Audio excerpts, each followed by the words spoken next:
Guys, welcome to our channel. Kamusta po kayong lahat? Ayan, pasensya na po kayo sa ating background, no? May mga alaga yung kapitbahay natin.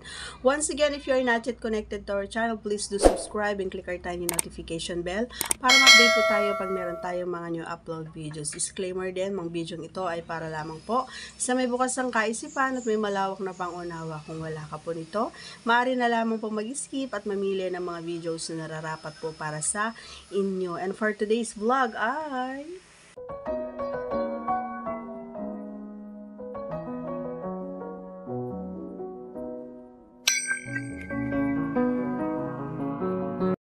so ito yon, ayan, isang tips ayan para sa mga malalaki katulad ko. Ayan, matataba. Ayan. Kasi lumaki ako, 'di ba? Mula nung umuwi ako galing Pilipinas, galing abroad.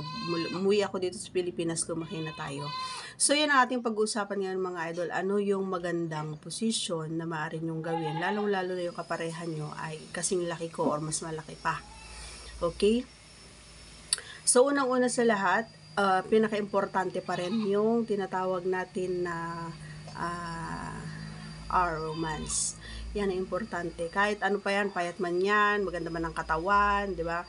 Mataba man yan, importante pa rin yun. Yun pa rin ang hinahanap ng mga kababaihan. Yan. Siyempre ako, yun din ang hinahanap ko, yung magaling talaga. And maraming alam. Alam mo pa sikot-sikot pagdating sa mga ganong, sa mga style, kung paano at ano ang gagawin nila para mas madagdagan kumbaga yung confidence ng partner nilang babae, 'di ba? Kasi may mga babae ang nahihiya.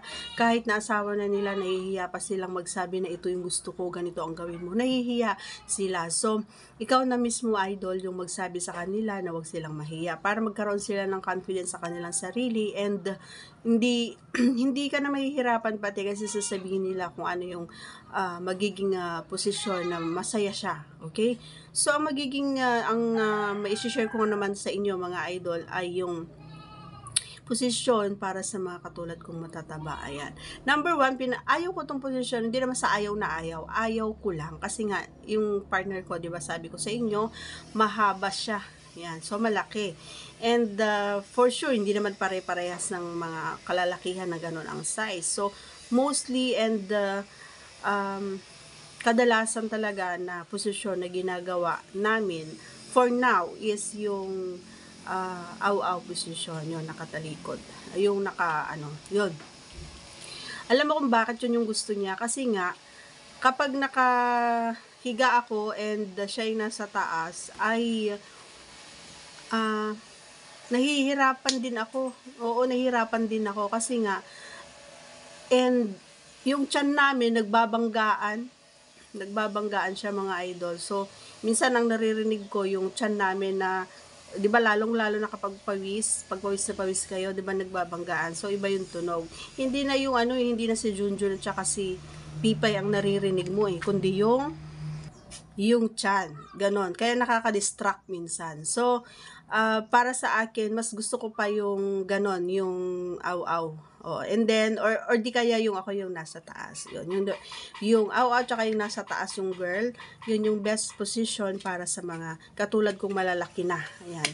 Kasi noong maliit-liit pa ako is kahit kahit ala Spider-Woman pa tayo, kayang-kaya natin. For now, hindi na talaga. Pero gusto ko lang i-share sa inyo na yun yung best na pwede nyong gawin para hindi na kayo mahirapan. Oo.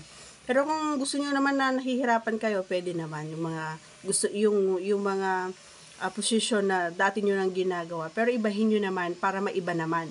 Para magkaroon naman ng idea yung partner niyo, oy, okay pala to. So ito na lang muna ang gagawin natin every day, di ba? So that's all for today's video mga idol. I do hope you like yung binigay nating tips and baka kadagdag sa inyo ng syempre ng at nakakatulong ng mahimbing na pagtulog ninyo sa gabi. Siyempre, di ba? And huwag kalimutang i-subscribe po ang ating channel and click our tiny notification bell para update tayo kung meron tayong mga upload videos. Thanks for watching everyone. God bless.